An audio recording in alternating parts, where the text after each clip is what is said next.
இயேசுவின் நாமத்தினாலே இந்த பதிவின் மூலமாக உங்களை சந்திப்பதில் மிகுந்த மகிழ்ச்சி அடைகிறேன். கர்த்தர் நல்லவர். அவருடைய கிருபை என்றென்றைக்குமாக காணப்படுகிறது. வெளிப்படுத்தின விசேஷம் 21வது அதிகாரம் 6வது வசனம். நான் ஆல்பாவும் ஒமேகாவும் ஆதியும் அந்தமுமாயிருக்கிறேன். ஆல்பா என்பதனுடைய கிரேக்க வார்த்தை அர்த்தம் என்னவென்றால், அவர் ஆரம்பிக்கிறவர், மூலக்காரனர், ஸ்தாபிக்கிறவர். நம்முடைய கர்த்தராகிய இயேசு கிறிஸ்து ஆரம்பிக்கிறவராய் இருக்கிறார். அவர் மூலக்காரணவராய் இருக்கிறார், ஸ்தாபிக்கிறவராய் இருக்கிறார். இதை கேட்டுக்கொண்டிருக்கிறதான அன்பு நண்பர்களே, இந்த நேரத்திலும் ஒருவேளை உங்களுடைய வாழ்க்கையில் ஏதோ ஒரு காரியத்தில் நான் பாதிக்கப்பட்டு மன சோர்வற்று காணப்படலாம். ஆனால் நீங்கள் ஒன்றை அறிந்து கொள்ள வேண்டும். நம்முடைய கர்த்தராகிய இயேசு கிறிஸ்து ஆரம்பிக்கிறவராய் இருக்கிறார், மூல காரணராய் இருக்கிறார், ஸ்தாபிக்கிறவராய் இருக்கிறார். எப்பேற்பட்ட சூழ்நிலையா இருந்தாலும் சரி, அவர் இல்லாதவைகளை இருக்கிறவைகளாக பார்க்கிற தேவன், கோணலானவைகளை சுவையாக பார்க்கிற தேவன், அவர் வலுவாதபடி காக்கவும் மாசற்றவராய் நிறுத்தவும் உண்மையுள்ள தேவனாய் இருக்கிறார். நீங்கள் எதிர்பார்த்திருந்த முடிவை உங்களுக்கு கொடுக்கும்படி அவர் உங்கள் பேரில் இருக்கிற நினைத்த நினைவுகளை அவர் அறிகிறார். அவைகள் தீமைக்கல்ல, சமாதானத்துக்கு ஏதுவானவைகளே. அவர் நிச்சயமாகவே உங்களுடைய காரியங்கள் எல்லாவற்றையும் அறிவார். வெளிப்படுத்தின விசேஷம் அதே பகுதியிலே 1வது அதிகாரம் 8வது வசனம் சொல்லப்பட்டிருக்கிறது.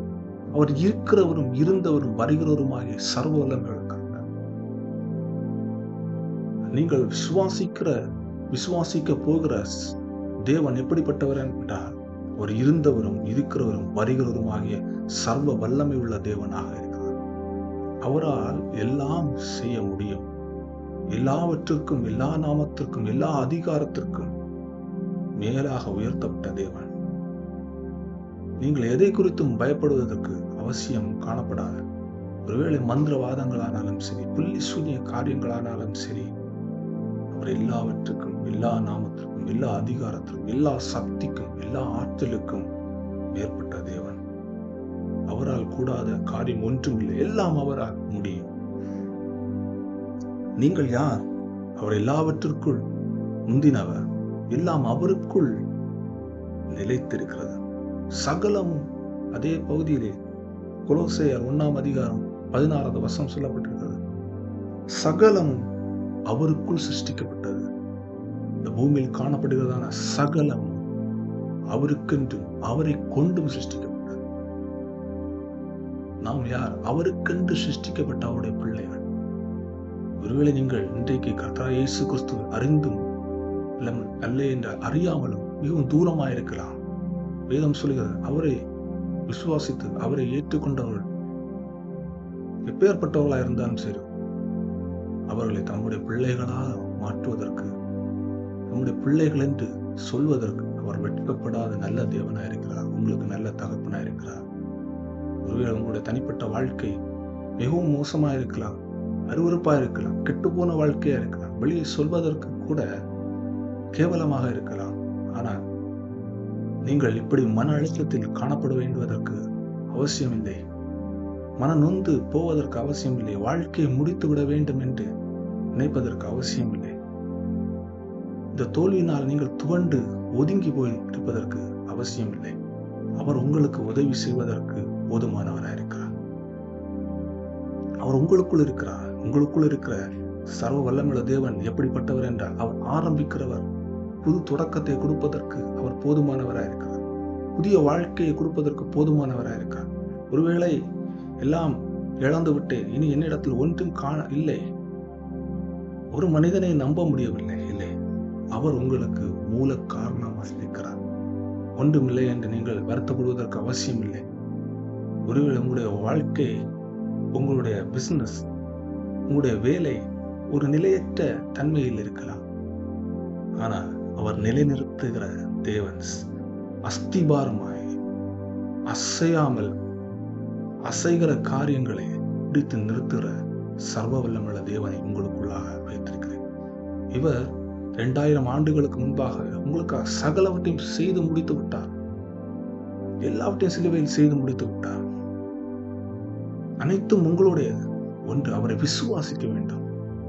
தேவன் தம்முடைய ஒரே பேரான குமாரனை விசுவாசிக்கிறவன் எவனோ அவன் கெட்டு போகாமல் நித்திய ஜீவனை அடையும்படிக்கு அவரை தந்துள்ள இவ்வளவாய் உலகத்தில் அன்பு கொண்டார். உங்களுடைய வாழ்க்கையை கெட்டு போகாமல் அசையாமல் நிறுத்தவே அவர் உங்களுக்காக 2000 ஆண்டுகளுக்கு முன்பாக அடிக்கப்பட்டு நொறுக்கப்பட்டு ரத்தம் முழுவதும் சிந்தி சிலுவையில் மரித்த 3ஆம் நாள் உங்களுக்காக என்றென்றைக்கும் வீற்றிருக்கிறவராய் என்றென்றைக்கும் நிலைத்திருக்கிற அநாதியான தேவன் உங்களுக்குள் இருக்கிற நீரை நீங்கள் ஏற்றுக்கொள்ள வேண்டும் என்று நான் சொல்லுகிறதான இந்த கர்த்தராகிய இயேசு கிறிஸ்து எப்படிப்பட்டவர் என்றார், அவர் உங்களுக்கு ஆரம்பிக்கிறவராயிருக்கிறார், புது தொடக்கத்தை கொடுக்கிறவராயிருக்கிறார், மூல காரணமாயிருக்கிறார், ஸ்தாபிக்கிறவராயிருக்கிறார், என்றென்றைக்கும் நிலைத்து நிற்கிறவராயிருக்கிறார். அநாதியான தேவன், இருந்தவரும் இருக்கிறவரும் வருகிறவருமாய் சர்வ வல்லமுள்ள தேவனாக இருக்கிறார். நாம் ஜெபம் பண்ணுவோமா? அன்புள்ள இயேசு சுவாமி ஆண்டவரே, இந்த நாளிலும் இதை கேட்டுக்கொண்டிருக்கிறதா நம்முடைய பிள்ளைகளுக்காக இயேசுவின் நாமத்தினால் ஜெபிக்கிறேன். ஐயோ, முடிந்தது, இனி எனக்கு வாழ்க்கை இல்லை, நான் மிகவும் கெட்டு போய்விட்டேன், எனக்கு இனி சீர் கிடையாது, அவ்வளவுதான் என்று எத்தனையோ பிள்ளைகள் இதை கேட்டுக்கொண்டிருக்கிறார். அவருடைய வாழ்க்கையில் ஒரு புது துவக்கத்தை கொடுப்பீராக, புது ஆரம்பத்தை கொடுப்பீராக. ஆண்டவரே, அவருடைய வாழ்க்கையை நிலைநிறுத்துவீராக, ஸ்தாபிப்பீராக. ஆம், அதோ என்றென்றைக்கும் நிலைத்திருக்கிறதான அநாதியான தேவனை, சர்வ வல்லமை உள்ளவர், இருந்தவரும் இருக்கிறவரும் வருகிறவருமாய் சர்வ வல்லமுள்ள தேவனை, சதா காலங்களில் இருக்கிற தேவனை, அதோ இதோ எங்களுக்குள்ளாக வர வேண்டும் என்று எங்கள் சரீரமாகிய ஆலயத்திற்குள்ளாக, எங்கள் சரீரமாகிய எங்களுடைய உடலாகிய வீட்டிற்குள்ளாக வர வேண்டும் என்று உங்களுடைய பிள்ளைகள் ஆசைப்படுகிறார்கள்.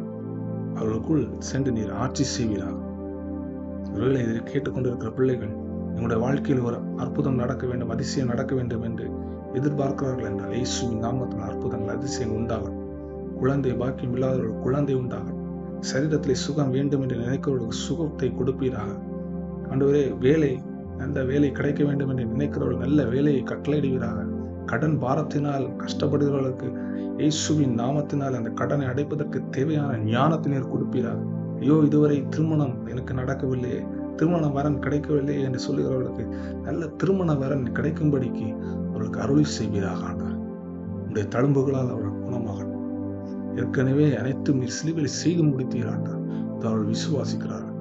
அவருடைய வாழ்க்கையில் ஒரு நன்மை உண்டாகும்படி இயேசுவின் நாமத்தில் ஜெபிக்கிறேன் ஜீவனுள்ள நல்ல பிதாவே, ஆமென். இந்த புது வருடத்திலே கர்த்தராகிய இயேசு கிறிஸ்து உங்களுக்கு ஒரு புது துவக்கத்தை கொடுப்பாராக. ஆமென்.